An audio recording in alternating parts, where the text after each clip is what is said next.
Hello everyone, क्या हाल है सबके? सब ठीक ठाक हैं, खैरियत से हैं? तो जनाब आज हम बात करने वाले हैं फेशियल हेयर्स की, और फेशियल हेयर्स को परमानेंटली किस तरह से रिमूव किया जा सकता है या रिड्यूस किया जा सकता है, हम इसके ऊपर आज डिस्कस करेंगे। तो सबसे पहले ये क्लियर कर लीजिए माइंड में कि जो फेशियल हेयर्स होते हैं इसको आप परमानेंटली ख़त्म नहीं कर सकते हैं। ये क्योंकि नेचुरल होते हैं तो इससे आप परमानेंटली छुटकारा नहीं पा सकते हैं। हाँ, ये है कि आप इसकी ग्रोथ को रिड्यूस कर सकते हैं, इसकी ग्रोथ को कम से कम कर सकते हैं, मिनिमम कर सकते हैं, ताकि जो है ये बहुत ज़्यादा ऑब्वियस ना हो। अब आप देख सकते हैं कि मैं बात कर रही हूँ फेशियल हेयर्स की, तो मेरे अपने फेस पे कितने ज़्यादा हेयर्स हैं। तो जनाब इस चीज़ को जज करने से पहले, ज़्यादा जजमेंटल बनने से पहले मैं आपको क्लियर कर देती हूँ कि मैंने अभी तक के किसी भी किस्म की जो है वो एप्लीकेशन अपने फेस पे नहीं की है, ना थ्रेडिंग, ना वैक्सिंग, किसी भी किस्म का पंगा नहीं लिया अपने फेस के साथ। तो मेरा फेस जो है वो आप कह सकते हो कि वर्डन फेस है। ऑलराइट, तो इसके बाद मैं भी आपको एक रेमेडी बताने लगी हूँ, जिसको करने के बाद ये फेशियल हेयर्स जो हैं वो रिड्यूस हो जाते हैं, इसकी ग्रोथ रिड्यूस हो जाती है, और वो एक दिन आता है कि ये ख़त्म हो जाते हैं। अब आप बोल रहे होंगे कि मैं बता रही हूँ आपको तो मैंने क्यों नहीं यूज़ किया। तो जनाब मैं आज ही लेकर आई हूँ, और मैंने सोचा है कि मैं लेके आई हूँ तो मैं स्टार्ट करूँगी, उससे पहले मैं बता दूँ और मैं और आप एक साथ ट्राई कर लेंगे। तो करना ये है,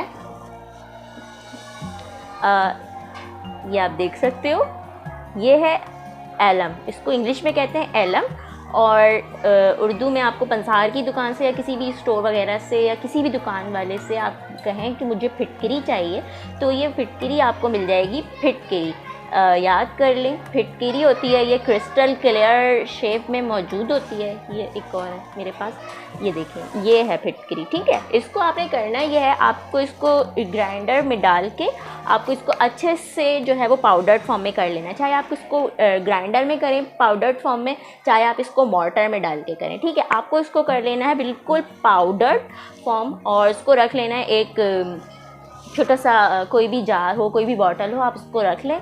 और इसके साथ आपने करना ये है, जो काम आपने करना है, देखें आप फेस के साथ, मैंने जैसे कि मैं अपनी मिसाल आपको दे रही हूँ ना, कि मैंने अपने फेस पे किसी भी किस्म की लिए ना ही थ्रेडिंग करवाई है, ना ही वैक्सिंग करवाई है। तो मेरा फेस जो है ना, ये जो मेरे फेशियल हेयर्स हैं ये नेचुरल हैं और ये बाय बर्थ हैं। ठीक है, तो इसके साथ कोई पंगा नहीं हुआ है। तो मैं इसको रिड्यूस किस तरह से करूँगी, मैं इसको मैं किसी भी किस्म की वैक्सिंग वगैरह नहीं करती हूँ, तो मैं लिहाजा इसको डायरेक्ट अप्लाई करूँगी अपने फेस पे। अप्लाई करने का तरीका ये है कि आपने 1:2 का रेशो लेना है, 1:2 का रेशो लेना है। लाइक 1 चमचा अगर ये इसका पाउडर होगा, फिटकरी का पाउडर 1 चमचा हुआ, तो साथ में आपने 2 चमचे वाटर के लेके इसको अच्छे से मिक्स करना है और अपने फेस पे अप्लाई कर लेना है, यानी कि साफ़ हो फेस आपका। और या तो चाहे आप इसको थ्रेडिंग करवाती हैं या वैक्सिंग करवाती हैं, जो भी करवाती हैं, यानी कि रिमूव करने के बाद आप ट्राई करना चाहें, या वैसे ही जैसे कि मेरी तरह अगर आप बिल्कुल कभी आपने अप्लाई नहीं किए हैं इस किस्म के प्रोसीजर, तो और आप जो है वो इसको डायरेक्ट अप्लाई करना चाहें तो आप डायरेक्ट भी अप्लाई कर सकते हैं। ऐसा नहीं है कि आपने रिमूव करना है हेयर और बाद में इसको अप्लाई करना है। तो ये आपने कंटिन्यूसली 2 to 3 मंथ इसको यूज़ करना है। इसको कंटिन्यूसली आप यूज़ करेंगे इस प्रोसेस को, तो इंशाल्लाह आपके जो हेयर्स की जो ग्रोथ है ना वो कम हो जाएगी। अब देखें मेरे हेयर्स कितने ज़्यादा हैं फेस पे, तो ये जो हैं वो ये सारे 3 से 4 महीने के बाद रिमूव हो जाएंगे इंशाल्लाह, रिड्यूस हो जाएंगे, रिमूव कह रही हूँ, रिड्यूस हो जाएंगे। इसकी जो ग्रोथ है बहुत कम हो जाएगी, मिनिमम हो जाएगी, और इतने ज़्यादा ऑब्वियस भी नहीं रहेंगे।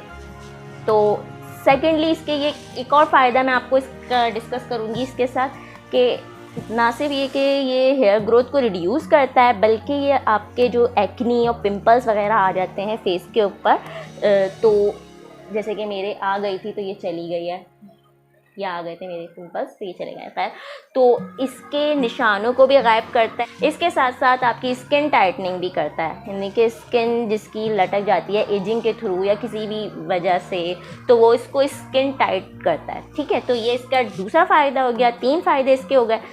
अब लास्ट एंड द लीस्ट जो मुझे पता है, और ये हमारा आजमूदा है, इसका लास्ट वाला जो मैं आपके साथ जो बेनिफिट शेयर करने वाली हूँ वो ये है कि जब आप इसको फिटकरी को अप्लाई करते हैं, लाइक किसी भी स्वेटी एरियाज़ पे जो कि स्वेट जनरेट करते हैं, लाइक आर्मपिट वगैरह, तो आप इसको अप्लाई करें नहाने के फ़ौरन बाद। मॉइस्ट एरिया हो, बॉडी का मॉइस्ट हो और उसको अप्लाई कर लो।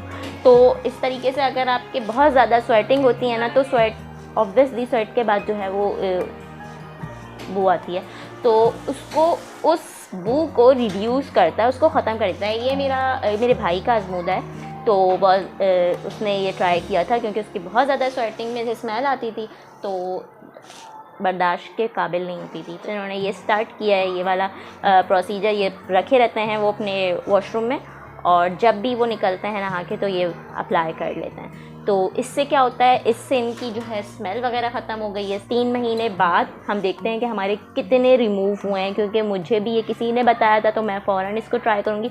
अभी आप देख सकते हो कि मेरे फेस पे कितने अच्छा। और ये this is not a matter of guilty कि आप इसको फेस मतलब ये फ़ील करो कि यार फेशियल हेयर्स हैं या आई एम हेयरी, तो ये कोई गिल्टी वाला कोई सीन है, इससे मुझे कोई गिल्ट हो। कोई अगर आपको कोई पॉइंट आउट करता है तो दिस इज़ हिज थिंकिंग और this is her thinking, not this is your fault. तो ये आपको अल्लाह ने बनाया, आपको नेचुरली अल्लाह ताला ने पैदा किया, जिस तरह से पैदा किया, जिस फॉर्म में पैदा किया, यू आर सो ब्यूटीफुल।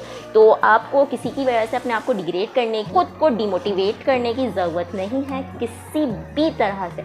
आप परफेक्ट हो, बस ये अपने जहन में, अपने दिल में बिठा लो, ठीक है। अब आप मुझे देख लो, मैंने अपनी लाइफ में, मैं आपको फिंगर टिप्स पे गिन के बता सकती हूँ कि मैंने आईब्रोज़ कितने दफ़ा बनवाई हैं। मैंने आईब्रोज़ बनवाई हैं तकरीबन 8 दफ़ा, मुझे याद है मैंने 8 दफ़ा ही बनवाई है, उसके बाद इसके अलावा नहीं बनवाई है। और ये वाली जो मैंने, आप देख सकते हो कितनी बुशी हो रही है, ये बहुत अरसा हो गया है मुझे बनाए हुए, ठीक है। अब अगर कोई मुझे कहता है तो ये उसकी थिंकिंग है कि आईब्रोज़ नहीं बनवाती, ठीक है नहीं बनवाती, मुझे जो जिसमें मैं कंफर्टेबल हूँ, जिसमें मुझे सुकून मिलता है, तो वो चीज़ ज़्यादा मायने रखती है, ना कि दूसरों की थिंकिंग से, ना ही किसी फैशन से, ठीक है।